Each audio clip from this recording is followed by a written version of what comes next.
by Any Other Name from Gifts of Passage by Santha Rama Ray. Santha Rama Ray was an Indian author and journalist best known for her travel books.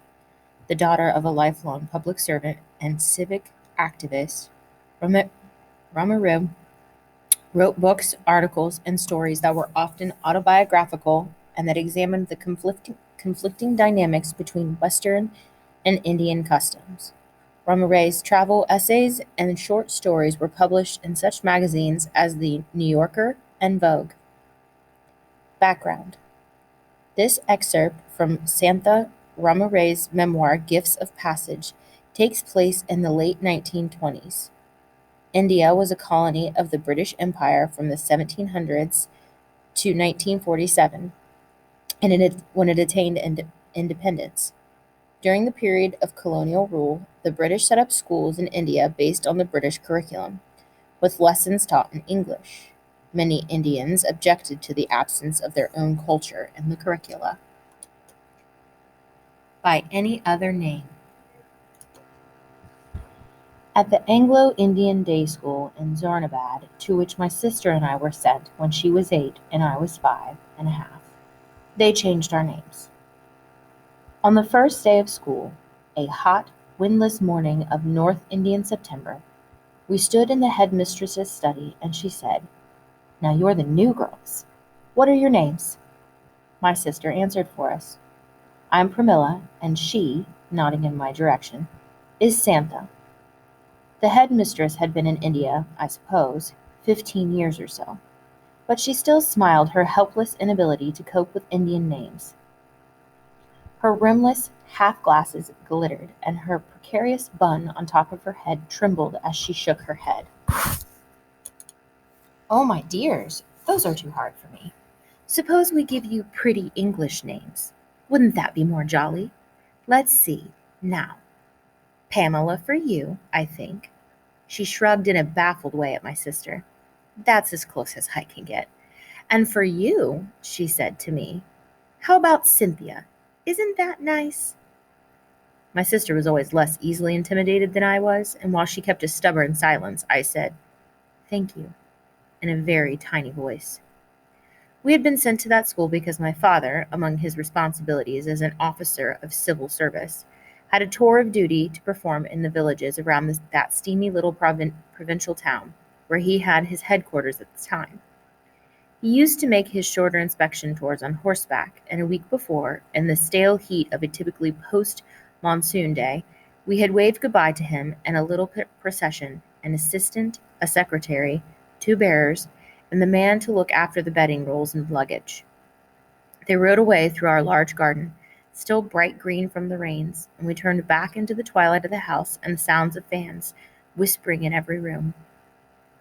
Up to then, my mother had refused to send Pramila to school in the British-run establishments of that time because she used to say, "You can bury a dog's tail for 7 years and it still comes out curly, and you can take a Britisher away from his home for a lifetime and he still remains insular."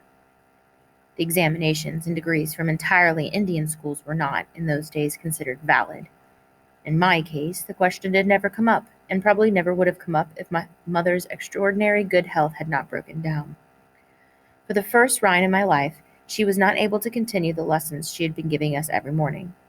So our Hindi books were put away, the stories of Lord Krishna as a little boy were left in midair, and we were sent to an Anglo-Indian school.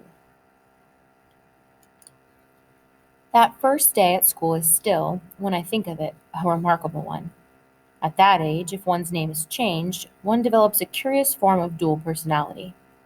I remember having a certain detached and disbelieving concern in actions of Cynthia, but certainly no responsibility.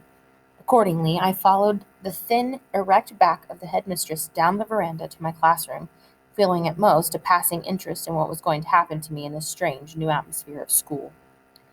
The building was Indian in design, with wide verandas opening onto a central courtyard, but Indian verandas are usually whitewashed with stone floors.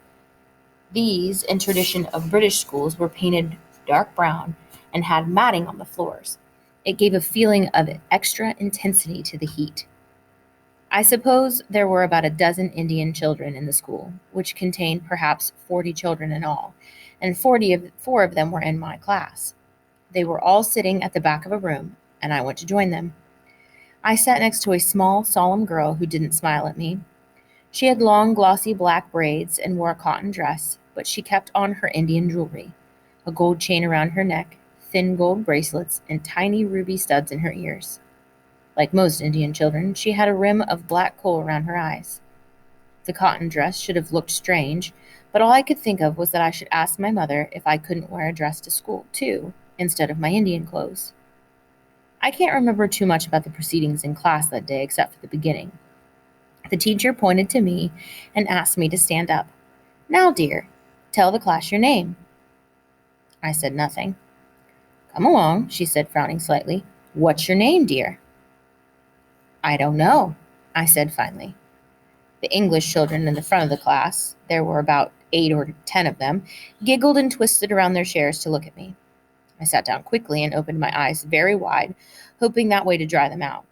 The little girl with braids put out her hand and very tightly touched my arm. She still didn't smile. Most of that morning, I was rather bored.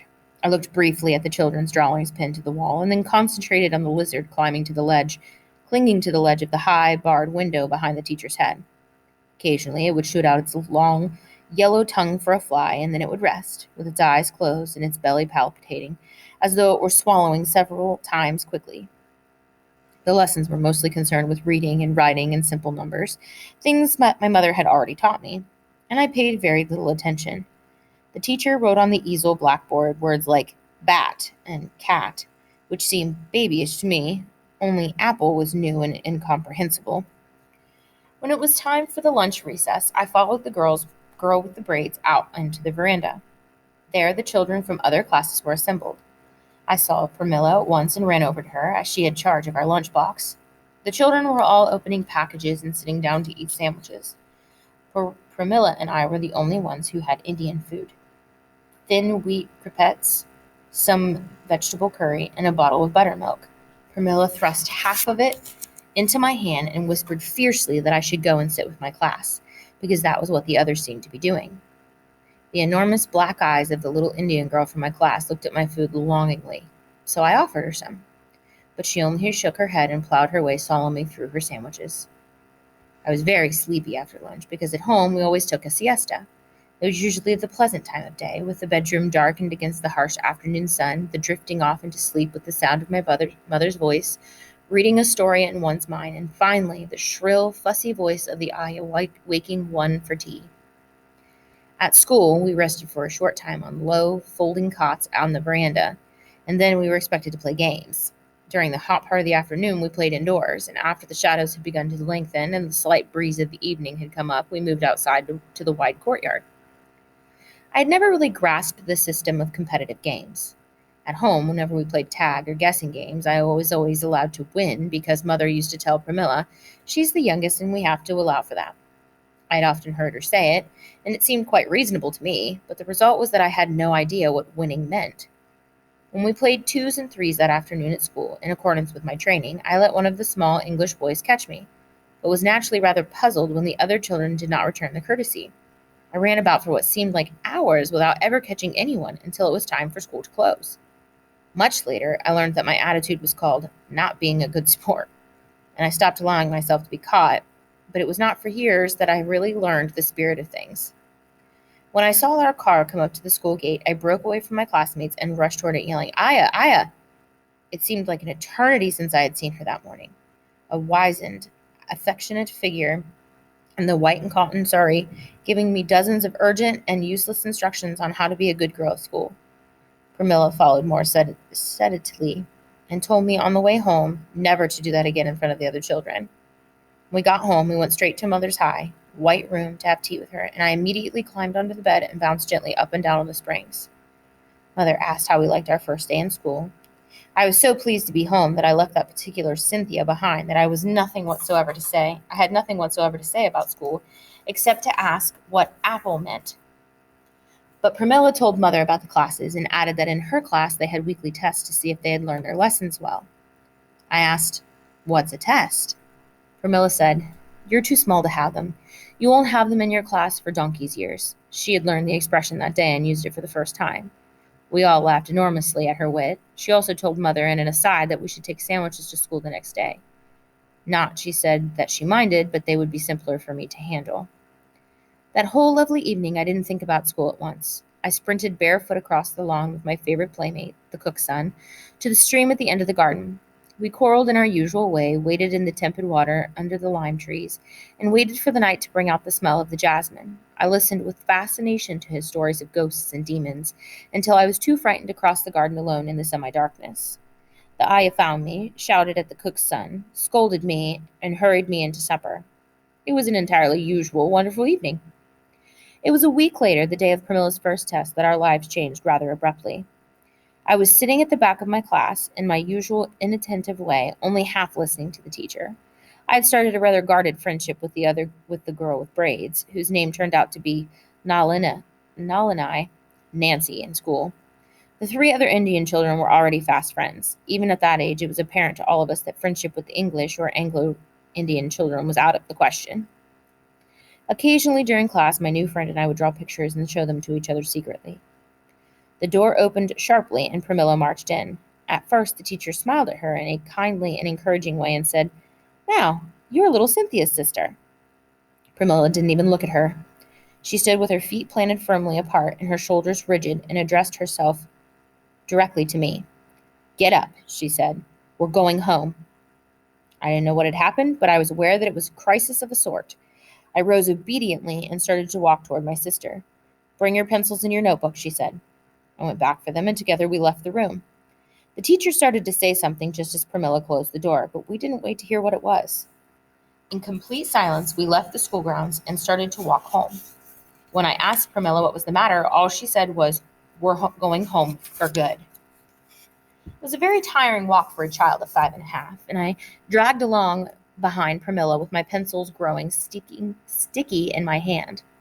I can still remember looking at the dusty hedges and the tangles of thorns in the ditches by the side of the road, smelling the faint fragrance of the eucalyptus trees, and wondering whether we would ever reach home. Occasionally, a horse-drawn tonga passed us, and the women, in their pink or green silks, stared at Pramila and me trudging along the side of the road. A few coolies, a line of women carrying baskets of vegetables on their heads, smiled at us. And it was nearing the hottest time of day, and the road was almost deserted. I walked more and more slowly and shouted to Pramila from time to time, "Wait for me," with increasing peevishness. She spoke to me only once, and that was to tell me to carry my notebook on my head because of the sun. When we got to our house, the ayah was just taking a tray of lunch to my mother's room. She immediately started a long, worried questioning about what are we children doing back here at this hour of the day. Mother looked very startled and very concerned and asked Pramila what had happened. Pramila said, "We had our test today," and she made me and the other Indians sit in the back of the room with a desk between each of us. Mother said, "Why was that, darling?" "She said it was because Indians cheat," Pramila added, "so I don't think we should go back to that school." Mother looked very distant and was silent a long time. At last she said, "Of course not, darling." She sounded displeased. We all shared the curry she had for lunch, and afterwards I was sent off to the beautifully familiar bedroom for my siesta. I could hear Mother and Pramila talking through the open door, and Mother said, "Do you suppose she understood it all?" Pramila said, "I shouldn't think so. She's a baby." Mother said, "Well, I hope it won't bother her." Of course, they were both wrong. I understood it perfectly, and I remember it all very clearly, but I put it happily away because it all happened to a girl named Cynthia, and I was never really particularly interested in her.